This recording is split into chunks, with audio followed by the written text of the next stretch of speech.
오늘 성경 말씀은 로마서 16장 17절부터 27절의 말씀입니다. 로마서 마지막 말씀이지요. 로마서 16장 17절부터 27절에 있는 말씀, 제가 봉독해 드리겠습니다. 로마서 16장 17절부터 27절의 말씀입니다. 형제들아, 내가 너희를 권하노니 너희가 배운 교훈을 거슬러 분쟁을 일으키거나 거치게 하는 자들을 살피고 그들에게서 떠나라. 이 같은 자들은 우리 주 그리스도를 섬기지 아니하고 다만 자기들의 배만 섬기나니 교활한 말과 아첨하는 말로 순진한 자들의 마음을 미혹하느니라. 너희의 순종함이 모든 사람에게 들리는지라. 그러므로 내가 너희로 말미암아 기뻐하노니 너희가 선한데 지혜롭고 악한데 미련하기를 원하노라. 평강의 하나님께서 속히 사탄을 너희 발 아래에서 상하게 하시리라. 우리 주 예수의 은혜가 너희에게 있을지어다. 나의 동역자 디모데와 나의 친척 누교와 야손과 소비바다가 너에게 문안하느니라. 이 편지를 기록하는 나 더디오노 주 안에서 너에게 문안하노라. 나와 온 교회를 돌봐주는 가요도 너에게 문안하고 이 성의 재무관 에라스도와 형제 구아도도 너에게 문안하느니라. 나의 복음과 예수 그리스도를 전파함은 영세 전부터 감추어졌다가 이제는 나타나신 바 되었으며 영원하신 하나님의 명을 따라 선지자들의 글로 말미암아 모든 민족이 믿어 순종하게 하시려고 알게 하신 바 그 신비의 계시를 따라 된 것이니 이 복음으로 너희를 능히 견고하게 하실 지혜로우신 하나님께 예수 그리스도로 말미암아 영광이 세세 무궁하도록 있을지어다. 아멘. 27절까지 봉독했습니다. 오늘 우리가 함께 읽은 로마서 16장의 마지막 말씀, 로마서의 마지막 말씀이죠. 이 말씀을 주제로 하나님은 나의 이름을 어떻게 평가하실까? 하나님은 나의 이름을 어떻게 평가하실까? 라는 주제로 오늘 새벽 묵상을 나누고자 합니다. 저한테 문자 메시지를 늘 보내주는 북한 선교를 하는 박일천 목사님이라 하는 그런 분이 계세요. 이분이 근래에 중국 문화혁명 당시 예수 믿는다는 이유로 당국에 끌려가서 어려움을 겪었던 왕명도 목사님이라 하는 분에 대한 글을 보내주셨습니다. 이 왕명도 목사님은 예수 그리스도를 부인한 베드로처럼 다시는 예수님을 전하지 않겠다라는 약속을 하고 공산당으로부터 풀려났어요. 18개월의 징역 생활을 끝내고 교회에 돌아왔지만 그를 따르던 2,000명의 성도들이 다 그를 떠나고 말았습니다. 그 이유가 무엇인가 하면은 베드로처럼 변절한 목사의 설교를 더 이상 들을 수 없다. 그 이유에. 그래서 그전에는 그를 따랐던 2,000명의 성도들이 그가 설교하자 아무도 교회에 남지 않고 다 교회를 떠나고 말았습니다. 이런 현실을 경험한 이 왕명도 목사님은 북경 거리를 미친 사람처럼 헤매면서 나는 주님을 배반한 베드로다, 나는 주님을 배반한 베드로다 하고 계속 외쳤습니다. 그러나 그의 고통은 사라지지 않았습니다. 견디다 못해 그는 공산당 관리를 찾아가서, 자기를 신문하던 공산당 관리를 찾아가서 예수님을 모른다라고 했던 말을 취소한다고 진술하고 다시 몇 년 동안 징역을 살게 되냐면은 22년 10개월의 감옥 생활을 시작하게 되었습니다. 22년 10개월을 감옥에서 보내는 동안 그는 그곳에서 채소자들에게 복음을 전하고, 그리고 세일을 주고, 그리고 밥을 이겨서 떡을 만들어 가지고 또 물을 포도주로 삼아서 성반찬 예식을 하면서 그 감옥에서 사역을 했습니다. 1980년에 그가 석방되었을 때 그 나이가 80고령이었어요. 22년 이상을 감옥에서 살았으니까 80고령이 됐습니다. 그에게 어느 분이 물었습니다. 기도의 제목이 무엇입니까? 목사님, 기도의 제목이 무엇입니까? 아마 질문한 사람은 이런 대답을 예상하고 그런 질문을 했는지 모릅니다. 충국의 복음화, 충국의 복음화를 위해서 기도해달라고, 나는 그 문제를 위해서 기도하고 있나로, 이런 대답을 기대하고, 목사님, 기도 제목이 무엇입니까? 이렇게 물었어요. 그의 대답은 달랐습니다. 뭐라고 대답했냐면은, 내가 주님을 더 사랑하게 되도록 기도해 주세요. 이게 그의 대답이었어요. 내가 주님을 더 사랑할 수 있도록, 내가 주님을 더 사랑하게 되도록 저에게 꼭 기도해 달라, 이렇게 부탁을 하더라는 것입니다. 그는 주님 앞에서 그의 이름이 어떻게 평가받을까, 그것을 중요하게 여기기 때문에 주님을 더 뜨겁게, 주님을 더 진실하게 사랑하는 종의 삶으로 그 인생을 마감하고 싶어서 그런 부탁을 했으리라, 이렇게 생각을 합니다. 호랑이는 죽어서 가죽을 남기고 사람은 죽어서 이름을 남긴다 하는 그런 격언이 있죠. 어떤 이름을 우리가 삶을 살면서 남길 것인가, 이것은 우리 인간만이 생각하는 문제입니다. 이 세상에 어떤 동물도 어떤 짐승도 어떤 이름을 남길 것인가 라고 고민하는 동물은 없어요. 소가 그 고민하지 않습니다. 사자가 그 고민을 하지 않아요.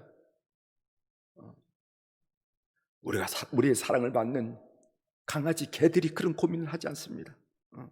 오직 인간만이 내가 어떤 이름을 남길 것인가, 이것을 생각해요.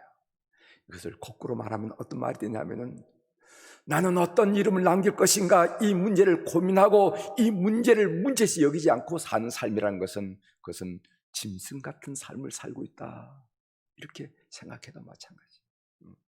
내가 명예로운 이름을 남기고 이 세상을 떠날 것인가, 아니면 추한 이름을 남기고 이 세상을 떠날 것인가, 이 문제를 고민하지 않는다는 것은, 이 문제를 생각하지 않는다는 것은, 그것은 짐승과 같은 삶이라, 이렇게 말할 수가 있죠.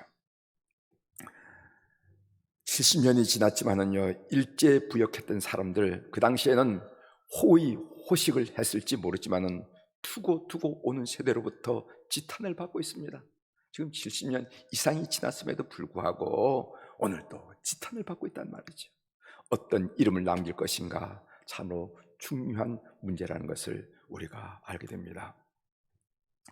성경에는 여러 이름이 나타나는데, 성경에서 이름이라는 것은 단순히 호칭 이상의 의미를 갖습니다. 그래서 성경에 나타난 이름이라는 것은 그 사람의 삶, 그 사람의 인격이 어떻는지, 그 사람의 존재의 본질이 무엇인지, 그것을 드러내는 것이 그들의 이름이에요. 예를 들어 본다면요, 창세기 32장에 보면은 야곱이 약복강에서 밤새도록 천사와 씨름하는 그런 장면이 나오지 않습니까? 밤새도록 천사와 씨름했는데 나중에 복을 받았습니다. 그 축복받은 내용이 뭐냐면요, 땅 몇 헥타르, 대지 몇 헥타르, 그게 아니었습니다. 아니면 빌딩 몇 채, 그게 아니었습니다. 뭐가 달라졌나 하면은 달라진 이름을 하나님으로 받았어요. 그 내용이 창세기 32장 28절에 있는데, 야곱의 이름이 이스라엘이란 이름으로 바뀌어졌던 사실이죠. 그가 이르되 내 이름을 다시는 야곱이라 부를 것이 아니요 이스라엘이라 부를 것이니, 이는 내가 하나님과 및 사람들과 겨루어 이겼음이니라. 야곱이란 이름, 발꿈치를 잡다. 그가 나올 때 형 에서의 발꿈치를 잡았기 때문에 발꿈치를 잡다 하는 이름을 얻었는데, 이제는 그 야곱이라는 이름을 이제는 지우고 이스라엘이라는 이름을 하라. 이스라엘이라는 이름은 하나님과 겨루어 이겼다 하는 그런 의미입니다. 그래서 그 이후로는 그 야곱의 삶을 가만히 보면은요, 승리했음을 보게 됩니다. 이젠 승리의 이름을 가졌다 하는 그런 뜻이죠. 성경에도 그 외에 여러 가지 이름이 있습니다. 여러분, 아브라함이 아브라함을 되었죠. 아브라함이 하나님으로부터 아브라함이라 이름을 바꿨습니다. 이 아브라함이라 이름은 존귀한 자라 이름인데, 아브라함이라 이름은 열국의 아버지라.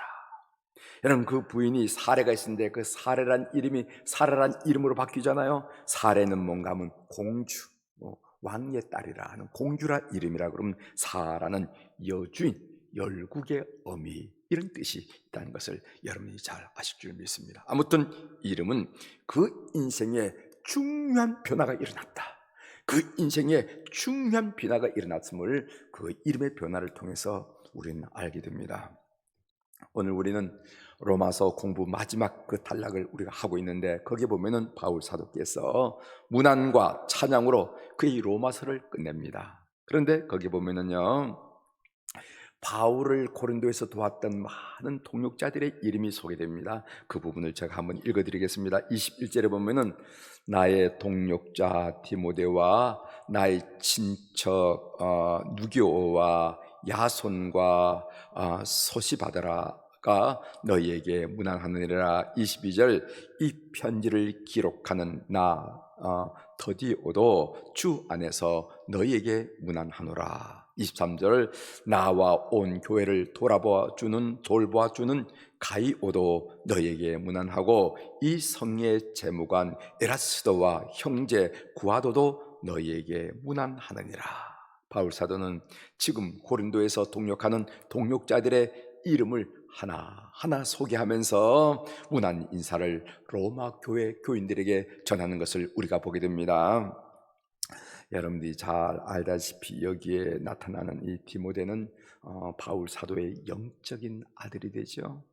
이 더디오는 오늘 이 로마서를 대필한 사람 대필자이고, 이 가이오란 사람은 바울 일행에게 고린도에서 숙식을 제공하던 사람이었습니다. 이 가이오, 걱정하지 마시고 편안하게 하나님 사역하십시오. 우리 집에 머무르십시오. 제가 식사를 다 제공하겠습니다 하면서 그 일을, 숙식을 감당했던 이름이 바로 가이오란 이름입니다. 에라스도란 이런 이름인데 이 사람은 상당한 지혜와 경제력을 가진 사람이라 이렇게 여기십니다. 제가 이 마지막 이 구절을 읽으면서 이런 생각을 했어요. 사람들이 내 이름을 어떻게 평가하느냐, 이게 중요하다고 생각해요. 사람들이 내 삶의 흔적을 보고 어떻게 내 이름을 평가하느냐, 중요하다고 생각했습니다. 그리고 그것보다 더 중요한 것이 있는데, 그것은 뭐냐면은 하나님이 내 이름을 어떻게 평가하느냐 하는 것이었어요. 하나님이 내 이름을 어떻게 평가하느냐. 우리는 수요일 저녁에 복음 통일을 위한 기도를 갖습니다. 이번 주에는 130차 복음 통일을 위한 기도를 가져요. 130차니까 많은 세월이 지난 거나 마찬가지죠. 많은 세월이 지났습니다. 우리가 이 기도회를 가는 이유는 뭐냐면은 우리가 이 분단의 땅을 살아가고, 이 분단의 땅을 발을 받고 살아간 사람으로서 여전히 여기에 고통이 있고, 여전히 여기에 눈물이 있고, 여전히 여기에 다툼이 있고, 여전히 전쟁의 화염이 피오른 이곳에, 갈등이 있는 이곳에 삶을 살아가면서 우리가 이 땅을 위해서 기도하지 않는다는 것은 그건 안 된다, 그건 아니다, 그것은 이 땅을 살아간 성도의 책무다, 마땅한 책무다 하는 그런 생각을 가지고 우리가 복음 통일을 위한 기도회를 계속해 오고 있습니다. 그런데 가끔씩 우리가 기도한 내용 중에 무엇이냐면은 북한 지하 성도들을 위한 기도를 우리가 꼭 드리고 있어요. 북한 지하교회 성도들, 오픈도어즈라 하는 선교단체가 있는데, 이 선교단체는요 이 기독교에 핍박받는 기독교인들을 늘 이렇게 와치하면서 그것을 세계에 보고하는 그런 단체입니다. 오픈도어즈에 의하면은 이 세계에서 최악의 기독교 박해 국가인 이북에 지금도 20만 내지 40만 명의 지하교회 성도들이 있다는 것입니다. 여러분, 놀라운 일이 아니겠습니까? 놀랍지 않으세요? 거기선 딱 걸리면은 평생 수용소에 갇히거나 죽어야 됐어, 죽어야 돼. 그런데도 불구하고 그들이 신앙생활을 영위하고 예배생활을 영위하고 하나님을 찾는다 하는 이 사실이 참으로 놀라운 일이라 이렇게 생각합니다. 이 부분에 대해서 여러 얘기를 할 수 있겠지만은 그들은 오로지 하나님이 그들의 이름을 어떻게 평가할 것인가, 여기에 관심을 가지고 오직 하나님만 바라보고 그들은 삶을, 그들은 신앙생활을 하고 있다, 이렇게 여겨집니다. 저는 이 수표교회에 온 이후로 기도 제목이 있었는데 늘 기도합니다. 새벽마다. 그 기도 제목 중에 하나가 뭐냐면은 저의 마지막 목회 사역이 흠없고 점없는 순전한 어린 양 같은 제물이 되어서 수표교회 재단에 올려지게 하옵소서, 이런 그런 기도 제목입니다. 조금 좀 거창해 보이죠? 저의 마지막 목회 사역이 흠없고 점없는 어린 양 같은 그런 제물이 되어서 이 재단에 올려지기를 바랍니다. 이런 기도 제목을 늘 매일 하고 있어요. 저는 강화 창울이라는 곳에서 전도사를 끝내고 목사 안수를 받고, 목사 안수를 받은 다음에 서울연의 우이교회에서 부목사로 사역했습니다. 햇수로 5년, 그리고 이집트 선교사로서 15년 사역했고, 그리고 15년 사역 후에 우이교회 담임 목사로서 15년을 사역했어요. 그리고 마지막 목회 사역으로 이 수표교회에서 지금 사역하고 있는 중입니다. 다들 김미덕 목사 목회를 잘했다, 전도사 시절은 전도사 시절, 선교사 시절은 선교사 시절, 그리고 담임 목사 시절은 담임 목사 시절, 다들 그렇게 칭찬을 하는 것을 들어오면서 목회를 했습니다. 그러나 저희 목회 사역을 뒤돌아보면요, 하나님께 늘 죄송해. 하나님의 은혜로 이 목회 생활을 잘 해왔지만은, 그러나 주님 앞에서 눈 감고 이렇게 목회 생활을 뒤돌아보면 하나님 앞에 죄송한 부분이 많이 있다는 것입니다. 실수한 부분도 많고 부족한 부분도 많고, 이걸 이때 이렇게 했으면 하나님이 더 기뻐하셨을 텐데, 이렇게 좀 성실했으면 좋았을 텐데 하는 그런 부분이 있어요. 그래서 이 수표교회 사역을 통해서 저희 목회 사역에 유종의 미를 거두고 싶은 갈망이 있습니다. 저에게는 유종의 미를 거두고 싶은, 왜냐하면은 하나님이 내 이름을 어떻게 평가하느냐, 마지막 계획이 있다면 그래요. 제가 여기서 은퇴를 하면 어디서 또 무슨 목회라는 것을 할 수 있겠습니까? 하나님이 저에게 준 마지막 기회이고, 이 마지막 기회라는 것은 내 이름이 하나님께 어떻게 평가되느냐 하는 그런 마지막 기회인데, 그래서 유종의 미를 거두고 싶은 그런 열망으로 매일 새벽에 이 재단에서 늘 하는 기도가 그 기도라는 것이 여러분들에게 말씀을 드립니다. 삶의 적용으로 오늘 이 새벽에 우리 사랑하는 교우들에게 말씀드립니다. 사람들은 여러분의 이름을 어떤 이름으로 기억할까? 그리고 하나님은 여러분의 이름을 어떻게 평가할까? 이렇게 생각하는 하루가 되기를 주의 이름으로 권면하고 축복합니다. 사람들은 내 이름을 어떻게 기억할까? 그리고 하나님 앞에 섰을 때 하나님은 내 이름을 어떻게 평가하실까? 오늘도 그거 생각하시면서 뚜벅뚜벅 삶을 살아가는 우리 교우들이 되기를 주의 이름으로 축원합니다. 기도하시겠습니다.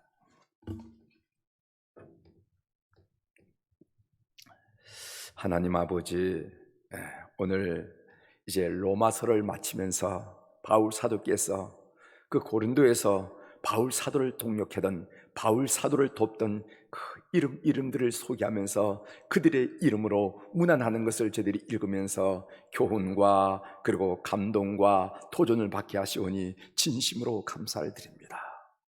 오늘 이 말씀을 나누면서 저희들 생각했습니다.